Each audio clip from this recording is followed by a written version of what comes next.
You know, if you take people, and I've told you this, and you expose them voluntarily to things that they are avoiding and are afraid of, you know, that they know they need to overcome in order to meet their goals, their self-defined goals. If you can teach people to stand up in the face of the things they're afraid of, they get stronger. And you don't know what the upper limits to that are, because you might ask yourself, like, if for 10 years, if you didn't avoid doing what you knew you needed to do, by your own definitions, right, within the value structure that you've created, to the degree that you've done that, what would you be like? Well, you know, there are remarkable people who come into the world from time to time, and there are people who do find out over decades-long periods what they could be like if they were who they were, if they spoke their being forward. And they get stronger and stronger and stronger, and we don't know the limits to that. We do not know the limits to that. And so you could say, well, in part, perhaps the reason that you're suffering unbearably can be left at your feet, because you're not everything you could be, and you know it. And of course, that's a terrible thing to admit, and it's a terrible thing to consider, but there's real promise in it, right? Because it means that perhaps there's another way that you could look at the world and another way that you could act in the world. So what it would reflect back to you would be much better than what it reflects back to you now. And then the second part of that is, well, imagine that many people did that, because we've done a lot as human beings. We've done a lot of remarkable things. For example, about 250,000 people will be lifted out of abject poverty, and about 300,000 people attached to the electrical power grid.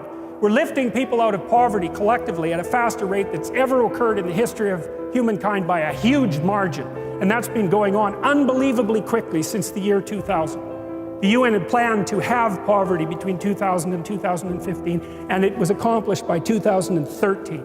So there's inequality developing in many places, and you hear lots of political agitation about that. But overall, the tide is lifting everyone up, and that's a great thing. And we have no idea how fast we can multiply that if people got their act together and really aimed at it. Because, you know, my experience is with people that we're probably running at about 51% of our capacity.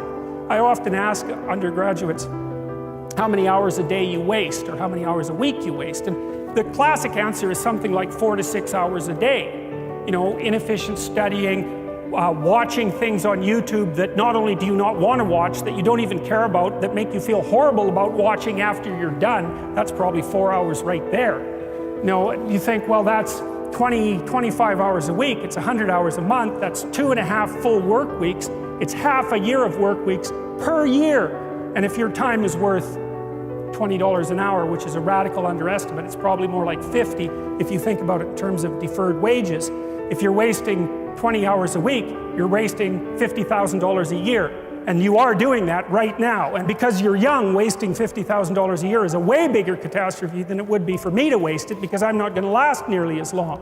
And so if your life isn't everything it could be, you could ask yourself, well, what would happen if you just stopped wasting the opportunities that are in front of you? You'd be, who knows how much more efficient? 10 times more efficient, 20 times more efficient. That's the Pareto distribution. You have no idea how efficient people get. It's off the charts.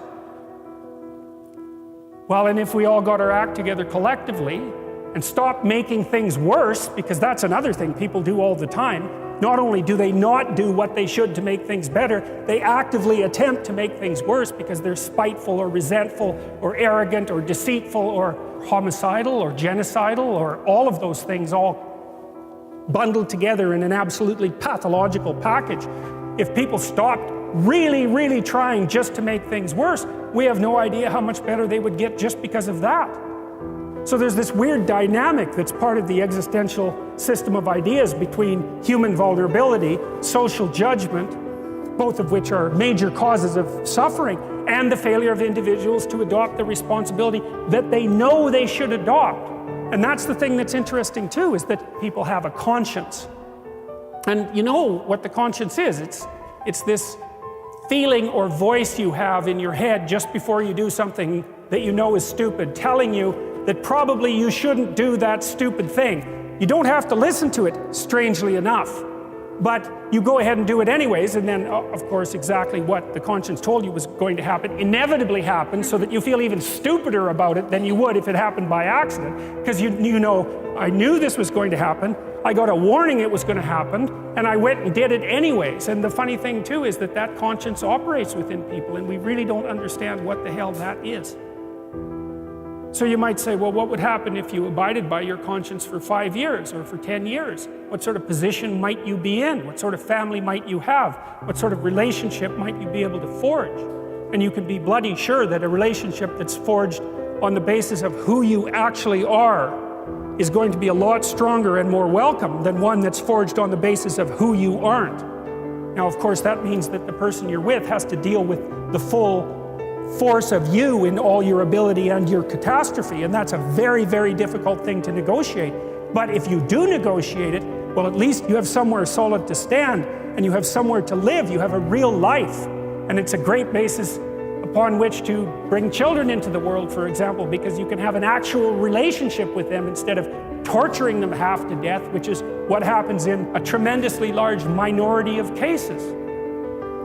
Well, it's more than that too, because, and this is what I'll close with, and this is why I wanted to introduce Solzhenitsyn's writings to you. You see, because it isn't merely that your fate depends on whether or not you get your act together and to what degree you decide that you're going to live out your own genuine being. It isn't only your fate, it's the fate of everyone that you're networked with. And so, you know, you think, well, there's 9 billion, 7 billion people in the world. We're going to peak at about 9 billion, by the way, and then it'll decline rapidly. But 7 billion people in the world, and who are you? You're just one little dust mote among that 7 billion. And so it really doesn't matter what you do or don't do, but that's simply not the case. It's the wrong model, because you're at the center of a network. You're a node in a network. Of course, that's even more true now that we have social media. You'll know 1,000 people, at least over the course of your life. And they'll know 1,000 people each, and that puts you one person away from 1 million, and 2 persons away from 1 billion. And so that's how you're connected. And the things you do, they're like dropping a stone in a pond. The ripples move outward, and they affect things in ways that you can't fully comprehend. And it means that the things that you do and that you don't do are far more important than you think.